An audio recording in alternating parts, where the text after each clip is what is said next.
Hello everyone, स्वागत है आप सभी को आपके यूट्यूब चैनल कृतज्ञ क्लासेज में। दोस्तों, हम लोग संस्कृत के शॉर्ट क्वेश्चन कर रहे हैं, जिसमें कि 4 वीडियो आया है शॉर्ट क्वेश्चन का।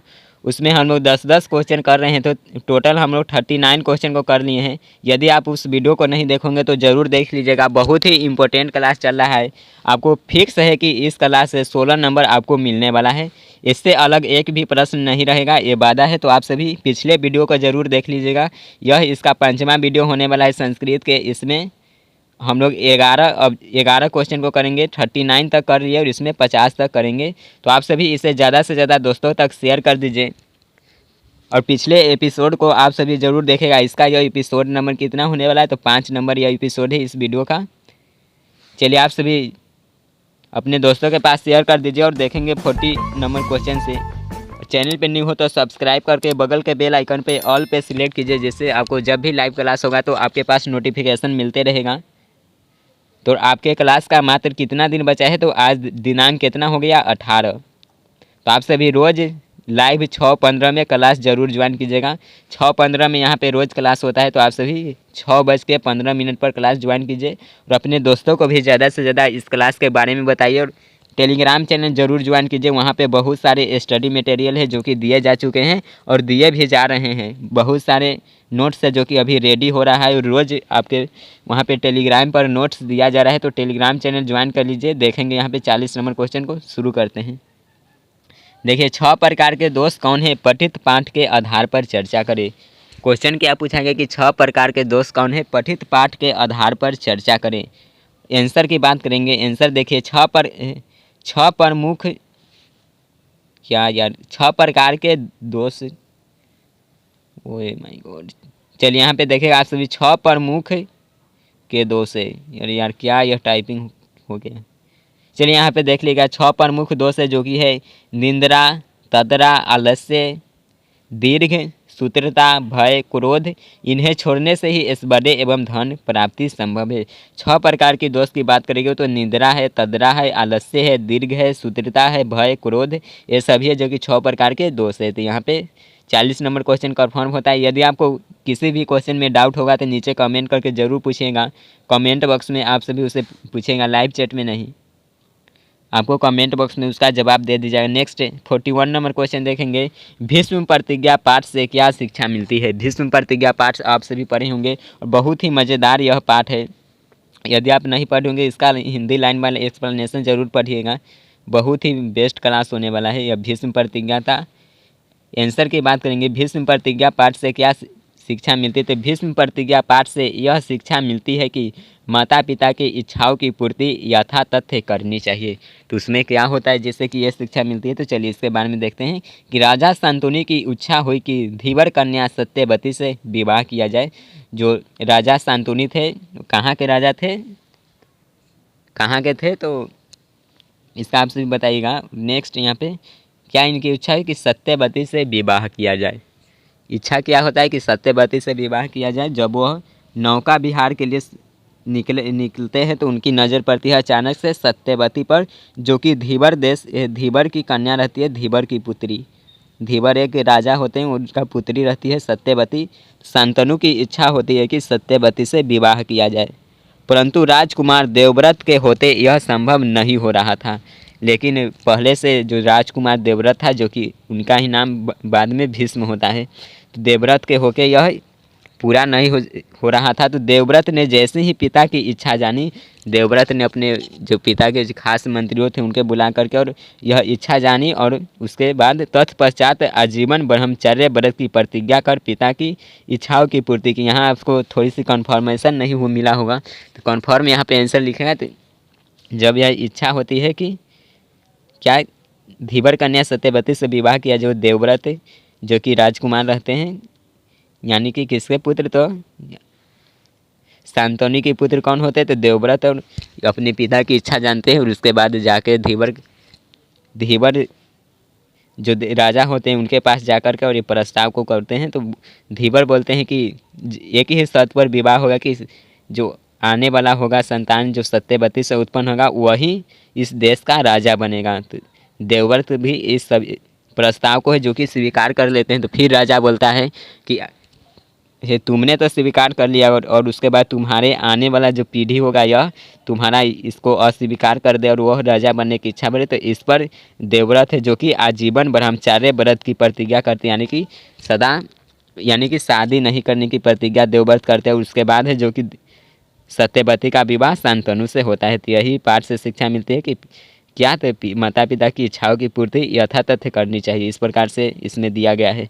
अगला 42 नंबर क्वेश्चन, कल्प ग्रंथों के प्रमुख रचनाकारों का नामोल्लेख करें। कल्प ग्रंथ के बारे में पूछा गया है। कल्प सूत्रात्मक कर्मकांड ग्रंथ है। कल्प है यह सूत्रात्मक कर्मकांड ग्रंथ है। बौद्धायन, भारद्वाज, गौतम वशिष्ठ आदि ऋषि इसके रचनाकार है। कल्प ग्रंथों के रचनाकारों का नाम पूछा गया है तो बौद्धायन है, भारद्वाज है, गौतम वशिष्ठ है और भी ऋषि है जो कि इसके रचनाकार है। आगे देखेंगे 43 नंबर क्वेश्चन, नीति श्लोक पाठ में मूढ़ चेतना धर्म किसे कहा गया है। मूढ़ चेतनाराधम किसे कहा गया है, तो नीति श्लोक पाठ के अनुसार जो बिना बुलाए प्रवेश करता है। क्या कि जो बिना बुलाए प्रवेश करता है, बिना पूछे बहुत बोलता है, अविश्वसनीय व्यक्ति पर विश्वास करता है, उसे मूर्ख हृदय वाला नराधम व्यक्ति कहा गया है, यानी कि मूढ़ चेतनाराधम कहा गया है। मूढ़ चेतनाराधम कहा गया। तो यहाँ पे 43 का स्पष्ट होता है। आगे हम लोग बात करेंगे 44 नंबर क्वेश्चन का, प्राचीन ग्रंथों में पटना का कौन कौन नाम मिलता है। पूछा गया कि प्राचीन ग्रंथ में पटना का कौन कौन नाम मिलता है। तो प्राचीन ग्रंथ की बात करें तो प्राचीन ग्रंथ में पटना के पुराणों में बात करें तो पुराणों में पटना का नाम पुष्पपुर और कुसुमपुर मिलता है। प्राचीन ग्रंथ में पूछा गया तो पुष्पपुर और कुसुमपुर है जो कि नाम मिलता है। अगला 45 नंबर क्वेश्चन, संस्कृत में पंडित छमाराव के योगदान का वर्णन करें। संस्कृत में पंडित छमाराव का क्या योगदान रहा है, इनका वर्णन करना है। आंसर की ओर हम लोग देखेंगे। आधुनिक काल के लेखिकाओं में पंडित छमाराव का नाम प्रसिद्ध है। यह लेखिकाओं है यानी कि क्या है, तो महिला है। पंडित छमाराव की बात करें तो यह एक महिला थी। उनके द्वारा अपने पिता शंकर पांडुराम के महान विद्वता का जीवन चरित्र को पूरा किया गया है। पंडित छमाराव की बात करें तो पंडित छमाराव ने अपने पिता शंकर पांडुरंग के महान विद्वता के चरित्र चित्रण को पूरा किया। जो पंडित पांडुरंग थे इनका मृत्यु हो जाता है, वो अपने जो ग्रंथ लिख रहा है वह पूर्ण नहीं हो पाता है, तो उनकी पुत्री होती है पंडित छमाराव जो कि उस ग्रंथ को पूरा करती है। अगला 46 नंबर क्वेश्चन, मध्यकाल में भारतीय समाज में फैली कुरीतियों का वर्णन अपने शब्दों में करें। मध्यकाल की बात किया गया, इसमें भारतीय समाज में जो कुरीतियाँ फैली हुई है, अविश्वसनीयता है, इसकी वर्णन करना है। आंसर देखिए, मध्यकाल में अनेक कुरीतियाँ भारतीय समाज में थी। मध्यकाल की बात करें तो उसमें अनेक कुरीतियाँ थी, जैसे कि बात करेंगे तो जातिवाद से उत्पन्न विषमता था, छुआछूत था, धार्मिक आडंबर, स्त्रियों की अशिक्षा, धार्मिक आडंबर था कि वो मुस्लिम है, वो हिंदू है, ये है, वो है, ये सभी जो कि प्राचीन काल में था। उसके बाद स्त्रियों की अशिक्षा, प्राचीन काल में था कि स्त्रियाँ शिक्षा ग्रहण नहीं कर सकती है, तो यह प्राचीन काल की बात है। उसके बाद विधवाओं की निंदनीय स्थिति, जो विधवाओं औरत होती है उसकी एकदम दयनीय स्थिति होती थी, शिक्षा की संकीर्णता इत्यादि कुरीतियाँ समाज में व्याप्त थी। तो ये सभी है जो कि मध्यकाल की समाज में कुरीतियाँ है। आगे हम लोग देखेंगे 47 नंबर क्वेश्चन, राजशेखर ने पटना के संबंध में क्या लिखा है। राजशेखर के बारे में पूछा कि इन्होंने पटना के संबंध में क्या लिखा है। कवि राजशेखर ने काव्य मीमांसा नामक ग्रंथ में शिक्षा प्रमुख अपने ग्रंथ में सादर स्मरण करते हुए लिखा है कि यह वर्षों वर्ष पाणिनि, पिंगल, ब्याडी, बररुचि तथा पतंजलि आदि ने महान योगदान देकर ख्याति को प्राप्त किया था। पटना के बारे में बात किया जाए तो पाणिनि है, पिंगल, ब्याडी, बररुचि, ये सभी कहाँ पे शिक्षा लिए थे, तो पटना में ही शिक्षा लिए थे और यहीं से इन्होंने ख्याति को प्राप्त किए थे। अगला 48 नंबर क्वेश्चन, भगवान बुद्ध ने पटना के संबंध में क्या कहा था। भगवान बुद्ध की बात करें तो भगवान बुद्ध ने पटना के संबंध में बताया था कि यह गांव भविष्य में महानगर बनेगा। पटना के संबंध में भगवान बुद्ध बताए थे कि यह गांव है जो कि भविष्य में महानगर होगा, किंतु आपसी झगड़ा, आग लगी और बाढ़ के भय से सदैव पीड़ित रहेगा। पटना की बात करें तो आपसी झगड़ा अभी भी है, वर्तमान में भी बात करें, आग लगी और बाढ़ के भय से सदैव पीड़ित रहेगा। और महात्मा बुद्ध का यह जो बताया गया बात था एकदम सत्य ही था। अगला 49 नंबर क्वेश्चन, आगे हम लोग देखिए 49 नंबर क्वेश्चन क्या कर रहा है, केशांत संस्कार को गोदान संस्कार भी कहा जाता है क्यों। क्या पूछा गया कि केशांत संस्कार ही इसे गोदान संस्कार भी कहा जाता है, क्यों कहा जाता है। उत्तर चलिए देखते हैं। केशांत संस्कार में गुरु गिरही में ही शिष्य का प्रथम क्षौर कर्म होता है। बात करेंगे तो केशांत संस्कार में गुरु गिरही यानी कि गुरु के यहाँ शिष्य का क्षौर कर्म होता है, मतलब कि उनका मुंडन भी होता था, उसी में बाल को ये किया जाता था। उसके बाद इसमें गोदान मुख्य कर्म होता है, जो केशांत संस्कार होता है उसमें गोदान मुख्य कार्य होता है, इसलिए इसे साहित्य ग्रंथों में गोदान संस्कार भी कहा जाता है। क्षौर कर्म होता है, इसमें मुख्य काम होता है जो कि गोदान होता है, इसी कारण से है कि केशांत संस्कार को गोदान संस्कार भी कहा जाता है। अगला 50 नंबर क्वेश्चन, सात्विक दान क्या है। सात्विक दान के बारे में पूछा गया। तो सात्विक दान क्या होता है, तो स्थान समय के अनुसार योग्य पात्र को दिया गया चीज़ सात्विक दान होता है। बात करेंगे तो स्थान और समय के अनुसार जो दान दिया जाता है वो सात्विक दान होता है, ऐसा शास्त्रों में वर्णित है। अतः श्रद्धापूर्वक निस्वार्थ भाव से ही दान देना चाहिए।